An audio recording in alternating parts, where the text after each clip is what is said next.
The latest Sri Lanka Prime Minister Mahinda Rajapaksa has resigned amidst massive protests, clashes and curfew.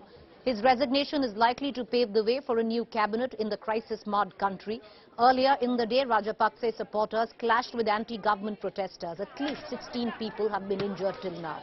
A legislator from Sri Lanka's ruling party also shot dead an anti-government protester and then took his own life during a confrontation outside the capital.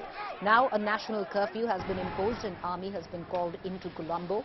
Sri Lanka has plunged into weeks of economic crisis stemming from foreign exchange shortage, which has led to a shortage in essential supplies, even food.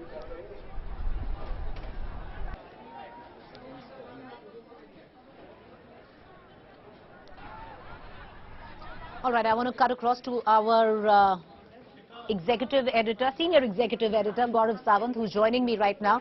Gaurav, is Sri Lanka now teetering possibly at the edge of civil war with what we are witnessing? So the situation is very tense in Sri Lanka. It's virtually on the verge of civil war. There's shortage of food, there's shortage of water, there's shortage of medicines, there's shortage of fuel, and the army is now on the streets. Why is this happening? The problem is, even though the Prime Minister has tendered his resignation to the President, the opposition wants the President to go too. The President wants an interim government, a national government. He wants the opposition to come on board. The opposition has said they will not do that. And the situation is becoming so bad that when these protests were taking place earlier today, a ruling party MP, when he was surrounded by protesters, he shot at a protester and then, according to some reports, shot himself dead when he was chased. Another MP's house has been set on fire. So the situation is deteriorating.